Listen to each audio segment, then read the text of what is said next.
Bonsoir à tous, bonsoir les papas, bonsoir les mamans, bonsoir les enfants. J'espère que vous allez tous bien et que tout se passe bien chez vous. J'avais envie de partager avec vous une petite réflexion, donc un sujet qu'on aborde beaucoup, que j'aborde beaucoup avec d'autres mamans et beaucoup de papas aussi, celui de la coparentalité. Donc, aujourd'hui, je voudrais parler de la coparentalité et du bien-être des enfants suite à cette coparentalité. Déjà, ce que je voudrais dire, c'est que en tant que parent, que ce soit des parents séparés, il est tout à fait normal de ressentir une grosse tristesse suite à cette séparation. Il est normal de ressentir de la peine, des choses révoltantes, des choses énervantes. C'est tout à fait normal pour des gens qui se séparent. Donc, ce serait presque anormal de ne pas le ressentir quand on a été ensemble pendant un moment et puis qu'à la suite, on a eu des enfants ou un enfant. Donc voilà, rassurez-vous, c'est tout à fait normal. Mais quand on a des enfants, je pense que le plus important, c'est de pouvoir rebondir, c'est de pouvoir faire en sorte que les choses marchent bien pour notre enfant. Mais pour que les choses marchent bien, il faut que les deux parents trouvent une bonne communication. Il faut qu'ils arrivent à communiquer parce que ce sera le moyen, ce sera la belle façon de pouvoir transmettre, de pouvoir élever son enfant ou les enfants issus de cette relation. Donc, voilà, un enfant qui grandit, un enfant qui a des parents séparés, qui grandit par exemple avec la mère, il est important que cet enfant voie son père. S'il est présent, si c'est quelqu'un qui veut être dans la vie de son enfant, je pense qu'il est important que cette personne, cette maman, laisse à l'autre parent ce droit de visite, ce droit de parentalité pour pouvoir, pour que cet enfant reçoive aussi l'éducation de l'autre.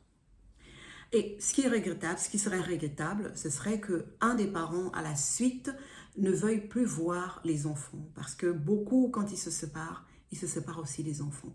Et c'est ce que je voudrais inciter les gens ici, parce que même si on est séparés, qu'on a des enfants, on reste une équipe, on reste une famille. Parce que vous avez mis cet enfant au monde.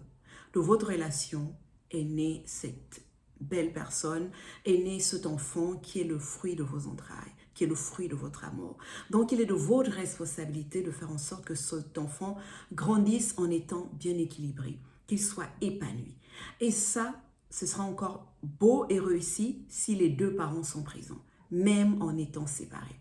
Si l'un a les enfants la semaine et l'autre les week-ends, une moitié des vacances et les week-ends, je pense que ça peut être suffisant pour que cet enfant ait aussi l'éducation de l'autre parent. Donc, il est important que cette communication se fasse. Il est important d'établir cet emploi du temps, ce programme, ce calendrier ensemble. Ne jamais prendre des décisions tout seul. La personne qui garde l'enfant ne doit pas se dire que l'enfant vit chez moi, c'est moi qui prends les décisions. Non. Il faut prendre les décisions avec cette personne. Et moi, j'incite vraiment la personne qui garde l'enfant à aller vers l'autre parent. Parce que tout simplement, un enfant, on le fait à deux. Vous ne devez pas être seul à prendre ses responsabilités et laisser l'autre faire le oisif, faire ce qu'il veut. Non, parce que c'est votre enfant. Incitez-le à prendre des relations, plutôt des responsabilités, si c'est un parent qui ne veut plus prendre des responsabilités. Incitez l'autre. Laissez-le venir à vous. Si c'est quelqu'un qui est prêt à jouer son rôle de parent, ne l'empêchez pas. Faites en sorte que votre enfant bénéficie. C'est dans votre intérêt même. Parce qu'un enfant qui grandit seul, sans son père, même si c'est un enfant, il se pose des questions. Il se demande pourquoi l'un ou l'autre n'est pas là. Même s'il est avec le papa, il va se poser ces questions. Pourquoi mon père n'est pas là? Pourquoi ma mère n'est pas là? Et si si tu n'es pas capable de donner les raisons pour lesquelles l'autre n'est pas là, et si un enfant se rend compte que tu es en train de beaucoup plus diaboliser la personne qui n'est pas là, ben cet enfant, à un moment donné, va se révolter, va commencer à se poser des questions Soit il prendra pour argent comptant ce que le parent qui diabolise lui dit, ben écoute, il va détester l'autre. Est-ce que c'est ce qu'on veut? Non. Le mieux, c'est cette communication. Je pense que quand une séparation arrive, il est important d'en informer les enfants. Ne disons pas que non, ce sont des enfants, ils sont petits, ils ne comprendront pas. Non, les enfants comprennent. Peu importe l'âge qu'ils ont. Déjà, le fait de ne plus voir l'autre dans la maison, l'enfant pose une question. Donc, il faut que tu sois capable de répondre à cette question sans diaboliser l'autre. Oui, il y a peut-être des problèmes. Tu le diabolises pas. Pourquoi? Parce que tu ne veux pas fragiliser l'équilibre de ton enfant. Parce que tu refuses de voir ton enfant souffrir. Donc, tu te dois d'arranger, de dire les mots simples pour faire comprendre à cet enfant que papa ou maman n'est plus là. Nous sommes les parents, nous t'aimons toujours, même si papa et maman ne sont plus, tu es notre priorité. Si tu restes avec cet enfant, tu te dois d'être dans un état d'esprit qui fait en sorte que ton enfant ne grandisse pas avec une haine envers le père ou la mère. Et ce ne serait pas bien pour cet enfant. Parce qu'à un moment donné, ça risque de se retourner contre vous. Parce que vous aurez nourri cette haine en voulant diaboliser l'autre parent. Oui, il y a des séparations qui sont fracassantes, qui sont intenses, qui sont dures. Parce que la personne en face a été dure, ne vous a pas fait des cadeaux. C'est vrai. Mais quand on est parent, quand on est une mère, qu'on a porté les enfants, on est amour. Nous avons des valeurs. Nous avons un cœur. Nous avons des sentiments. D'autres me diront, oui, mais est-ce que je suis obligée d'être dans cet état? Oui, pour vos enfants. Oui, pour vos enfants. Pour le souci de vos enfants. Pour le souci de l'éducation de vos enfants, soyez dans un état d'esprit positif. Soyez dans un état d'esprit où la colère ne vous mine pas. Parce qu'on voit trop d'enfants dans les rues qui ont des mamans qui ont une grosse haine en cœur parce qu'ils n'ont pas su faire le deuil, parce que pour des raisons qui sont tout à fait valables, on subit de la part de l'autre. Mais est-ce qu'on doit garder cette haine toute la vie? On a le droit de souffrir un moment. Mais on ne peut pas souffrir continuellement. On ne peut pas continuer à transporter, on ne peut pas continuer à transporter cette haine continuellement quand on a des enfants. Parce que notre priorité, ce sont nos enfants. Notre priorité de parents, ce sont nos enfants. Essayons de mettre de l'eau dans le vase. Essayons de faire en sorte que nos enfants soient bien. Que l'autre parent soit là ou pas. Mais pour le bien-être, pour l'équilibre de nos enfants, pour la réussite de leur école, mais pour tout en fait, pour qu'ils soient des enfants bien développés, il faut que les deux parents communiquent. Essayez d'établir des règles, des choses qui vont faire en sorte que les enfants soient bien chez vous et chez l'autre. Essayez de garder une même ligne de conduite. Ne faites pas en sorte que quand il est chez vous, vous racontez ceci. Quand il est chez l'autre, on raconte ceci. Essayez d'élever vos enfants avec les mêmes valeurs, les mêmes choses. Quand vous les interdisez des choses, soyez ensemble pour des choses qu'ils ne doivent pas faire. Parce que si vous commencez à faire que chez papa, ils peuvent aller faire ce qu'ils veulent, chez maman, ils n'ont pas le droit de le faire, forcément, vous développez quelque chose chez l'enfant où il se dit, voilà, il y a un parent qui est gentil, un parent qui est méchant. Et celui qui va être méchant, c'est quelqu'un qui risque de souffrir de ça. Parce que l'enfant va se révolter, ne comprendra pas pourquoi tu m'interdis ça, alors que chez l'autre, j'ai le droit, ou chez papa, ou chez maman, j'ai le droit de faire ça. Donc, c'est pour ça qu'il est important que même en étant séparés, que vous continuez à rester une équipe, que vous gardez la même ligne de conduite pour vos enfants. Vous avez le droit de faire des choses, des activités différentes. Mais en ce qui concerne l'éducation, la prise des décisions, faites-le ensemble. Quand vous avez dit que c'est interdit de faire ça, continuez à être sur la même lancée ensemble. Ne venez pas briser ce que vous prenez comme décision parce que dans un moment de faiblesse, vous avez, vous avez flanché pour faire plaisir à un enfant. Non. Gardez le cap sur les grandes lignes d'éducation que vous voulez donner à vos enfants. Après, vous pouvez développer des choses chacun de votre côté. Et essayez de garder une routine qui est commune, même en étant chacun de l'autre côté. Tant que vous fonctionnez de cette façon, vos enfants seront bien moralement, vos enfants grandiront bien, vos enfants seront épanouis. Ça, c'est la priorité pour nos enfants. Malgré la séparation, essayez de garder ce cap-là. celui de l'éducation. Et en tant que parents séparés, pour éviter de se retrouver dans des confusions, dans des non-dits, parce que parfois un enfant peut venir dire, oui, maman a dit ceci, papa a dit ceci. Mais pour éviter de prendre ça en mal ou pour argent comptant, je pense que le mieux, c'est de se parler de vive voix. Éviter d'envoyer des textos ambigus, vraiment communiquant de vive voix entre nous. Entre parents séparés, communiquer de vive voix pour éviter des situations ambiguës. Et il est important de rester à l'écoute de l'autre parent. Toujours pour que cet enfant se sente bien, pour qu'il ne se retrouve pas, lui, emprisonné dans des choses qu'il ne comprend pas parce que maman aurait pris cette décision, papa a pris cette décision et lui, il est là, il ne sait plus comment gérer. Et une fois que vous mettez l'enfant dans cette situation, mais vous allez le rebeller. Il va se rebeller, parfois contre vous deux ou l'un ou l'autre. Le but, ce n'est pas d'emmener vos enfants à se rebeller parce que vous êtes dans l'incapacité d'avoir une communication qui fait en sorte que tout le monde se retrouve et que les parents arrivent à gérer tous l'éducation et à prendre les décisions ensemble. Donc, évitez de mettre vos enfants mal. Ne faites pas en sorte que cet enfant soit une patate chaude avec laquelle vous balancez comme ça parce que vous êtes incapable de vous entendre entre vous pour prendre les bonnes décisions. Ne vous fiez pas qu'aux paroles, qu'à ce que disent les enfants. Derrière, appelez l'autre parent. Écoute, l'enfant me dit ceci, est-ce que c'est ça? Comment ça? Voilà, et rapprochez-vous du parent pour écouter aussi la version directe de la mère ou du père. Ne vous arrêtez pas qu'à ce que dit l'enfant. Parce que si vous vous arrêtez là, l'autre parent de l'autre côté ne comprendra pas peut-être pourquoi votre attitude change. Donc, pour que cette coparentalité marche très bien, ce dialogue doit vraiment être ouvert. On doit pouvoir discuter. On n'est plus en couple, les gens ne sont plus en couple. Donc, la seule chose qui vous lie ici, c'est le bien-être de cet enfant. Faites en sorte que cet enfant grandisse en étant bien avec les belles valeurs que vous voulez. Que vous ne regrettez pas demain après-demain.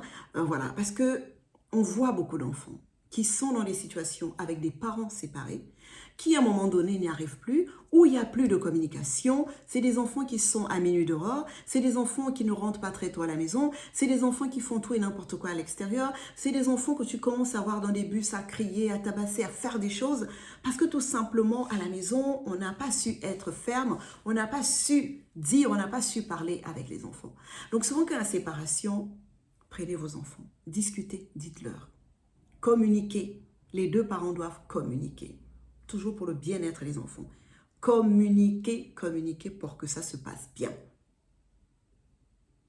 Et quand les choses sont bien faites, de chaque côté, chers coparents, apprenez à vous féliciter. Apprenez à apprécier le boulot que l'autre fait avec votre enfant.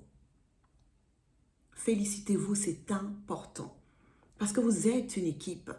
Vous devez réussir ensemble. Et quand cet enfant réussit, c'est une fierté. Et quand cet enfant va vous voir dans une telle harmonie, dans une belle façon de gérer son éducation, c'est un enfant qui vous le rendra bien.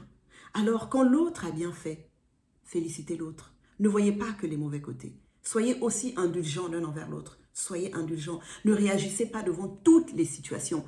Ne prenez pas tout à cœur, au premier degré. Parce qu'on est des humains.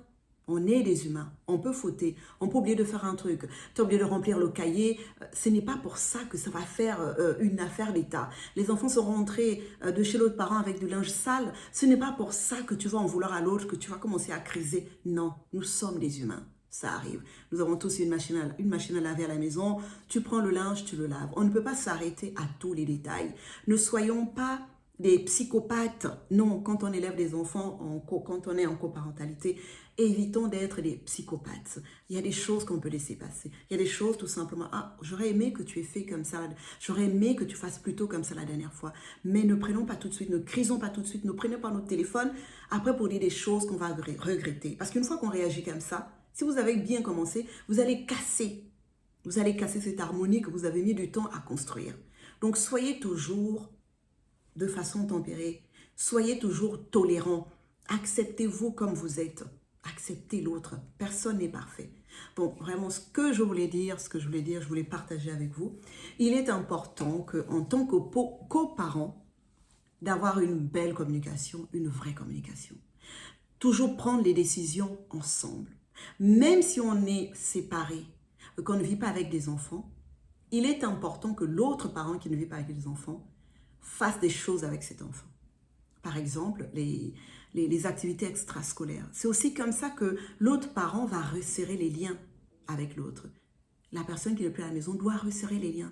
Tu dois être en fusion avec tes enfants. Tu dois entretenir ce lien. Tu dois entretenir cette relation de parent, de papa ou de maman avec ton enfant quand tu ne vis pas avec.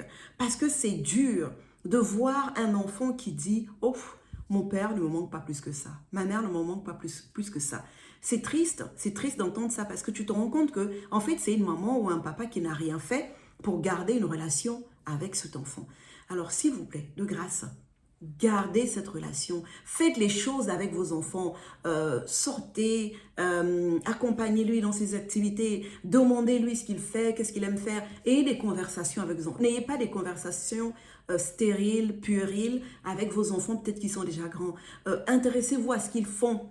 Intéressez-vous à ce qu'ils font. C'est comme ça que vous allez resserrer vos liens. C'est comme ça que vous allez développer une relation avec votre enfant. Vous vous sentirez même comme quelqu'un qui vit toujours avec. Pourquoi? Parce que vous êtes au courant de ce qui se passe dans la vie de votre enfant. Faites-le. Vraiment faites-le. Quand on est séparé, ce n'est pas la fin du monde. Essayons de faire en sorte que cette séparation ne vienne pas briser la vie de nos enfants. On a été ensemble, ça ne marche plus. Chacun continue sa vie, mais les enfants doivent rester notre priorité. Donc, les parents, je vous encourage à dialoguer et arrêtons de nous diaboliser entre nous. Je sais qu'il y a des situations où il y a toujours un parent qui veut avoir raison. Mais arrêtons ça.